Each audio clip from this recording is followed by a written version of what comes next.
Under the pretext of a slight to their consul, the French invaded and captured Algiers in 1830. Algerine slave trade and piracy ceased when the French conquered Algiers. The conquest of Algeria by the French took some time and resulted in considerable bloodshed. A combination of violence and disease epidemics caused the indigenous Algerian population to decline by nearly one-third from 1830 to 1872.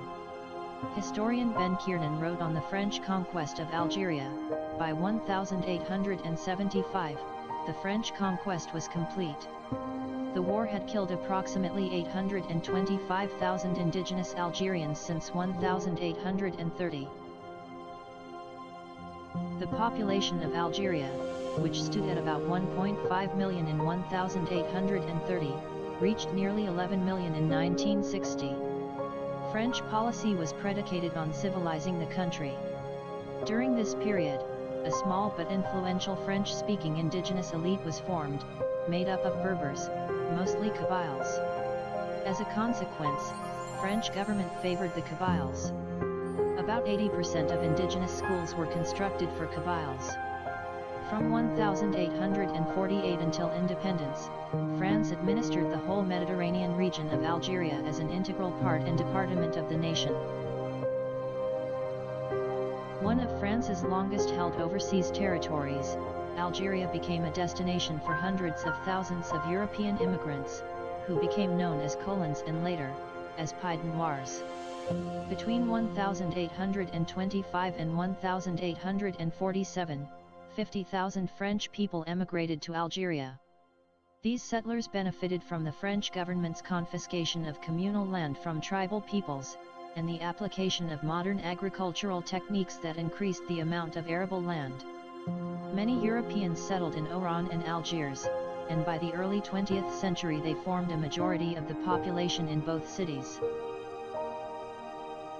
During the late 19th and early 20th century, the European share was almost a fifth of the population. The French government aimed at making Algeria an assimilated part of France, and this included substantial educational investments, especially after 1900.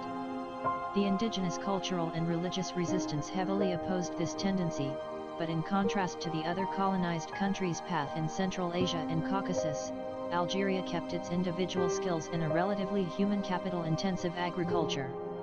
Gradually, dissatisfaction among the Muslim population, which lacked political and economic status in the colonial system, gave rise to demands for greater political autonomy and eventually independence from France.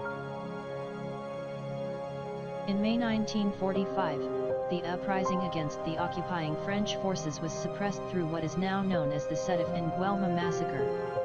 Tensions between the two population groups came to a head in 1954, when the first violent events of what was later called the Algerian War began. Historians have estimated that between 30,000 and 150,000 Harkis and their dependents were killed by the Front de Libération Nationale, FLN, or by lynch mobs in Algeria. The FLN used hit-and-run attacks in Algeria and France as part of its war, and the French conducted severe reprisals. The war led to the death of hundreds of thousands of Algerians and hundreds of thousands of injuries.